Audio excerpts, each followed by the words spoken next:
একটি land tax আপনাকে pay করতে করতে মৃত্যু পর্যায়ে নিয়ে যাবে। কেন বলছি, এই ভিডিওটি আপনি অবশ্যই ফুল দেখলে বুঝতে পারবেন। আপনি যদি একটা ল্যান্ড ওনার হয়ে থাকেন, একটা ল্যান্ডের উপরে আপনি কতবার গভর্নমেন্টকে ট্যাক্স পে করবেন? নতুন নিয়ম অনুযায়ী একটি মানে ল্যান্ড আপনার নামে যদি থেকে থাকে, তা আপনার একটি ল্যান্ড ট্যাক্স আপনাকে পে করতে করতে মৃত্যু পর্যায়ে নিয়ে যাবে। কেন বলছি, এই ভিডিওটি আপনি অবশ্যই ফুল দেখলে বুঝতে পারবেন।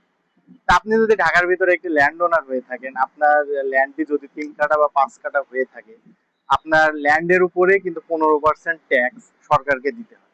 তা আপনি যদি একটা ডেভেলপার কোম্পানিকে ল্যান্ডটি দেন, আপনার ডেভেলপার কোম্পানির সাথে যদি ডিড করেন 50-50%, তো ডেভেলপার কোম্পানি কিন্তু আপনাকে একটি সাইনিং মানি দেয়। সাইনিং মানি মিনস কি? সাইনিং মানিটা আপনার কাজে লাগে কিন্তু আপনি যেখানে বর্তমানে ছিলেন, এই ল্যান্ডটা আপনি ডেভেলপার কোম্পানিকে দিচ্ছেন, আপনি সাইনিং মানি নিয়ে সেম একটি পজিশনে আপনি কোথাও বাসা ভাড়া নিয়ে থাকতে পারেন, বা এরকম একটি সিচুয়েশন আপনি কোথাও মানে যতদিন 2 বছর কি 3 বছর প্রজেক্টটি কাজ হবে, সেই টাকাটা নিয়ে আপনি অন্য জায়গায় ভাড়া করে থাকবেন। এই যে সাইনিং মানি, ধরলাম আপনাকে যে 1 কোটি টাকা দিল একটি কোম্পানি, ধরে নিলাম যে 1 কোটি টাকা আপনাকে সাইনিং মানি দিয়েছে, এই মানির উপরেও কিন্তু আপনাকে 15% ট্যাক্স সরকারকে দিতে হবে। এবং এখানেই শেষ নয়, আরো আছে। আপনি যখন কোম্পানির কাছ থেকে 50% বুঝাই নিলেন যে একটা G+9 প্রজেক্ট, 5টা ফ্লোর আপনার আর 5টা ফ্লোর আমার ডেভেলপার কোম্পানি, তো ওই 5টা ফ্লোরের উপরেও কিন্তু আপনাকে 15% ট্যাক্স পে করতে হবে। সেক্ষেত্রে আপনার হচ্ছে 0.75, ধরে নিলাম একটা ইউনিট, আপনার একটা ইউনিটের টাকা কিন্তু গভর্নমেন্টকে পে করতে হচ্ছে।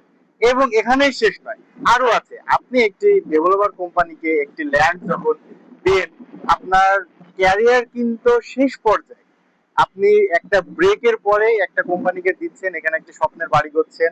মানে আপনি যদি মারা যান, আপনি ল্যান্ড ওনার নিজে যদি মারা যান, আপনার সূত্রে আপনার ছেলে বা মেয়ে যারা এখানকার মালিক হবে, মানে এই ল্যান্ড আপনার যে 50% যে ফ্ল্যাটটি পেলেন, এই ফ্ল্যাটের যে মালিক হবে, ওইখান থেকেও তাকে আবারও 15% ট্যাক্স গভর্নমেন্টকে দিতে হবে।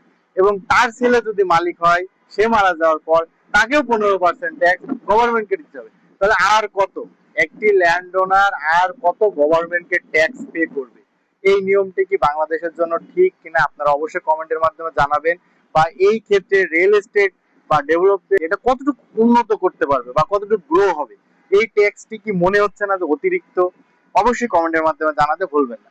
তো ভিডিওটি যদি ভালো লেগে থাকে, আমার কথাগুলো যদি আপনাদের কোনো উপকারে আসে বা ভালো লেগে থাকে, অবশ্যই লাইক কমেন্ট শেয়ার করবেন। আর আমার পেজটিতে যদি আপনি নতুন হয়ে থাকেন, অবশ্যই ফলো দিবেন। দেখা হবে পরবর্তী কোনো ভিডিওয়। ততক্ষণ সবাই সুস্থ ভালো থাকুন। আসসালামু আলাইকুম।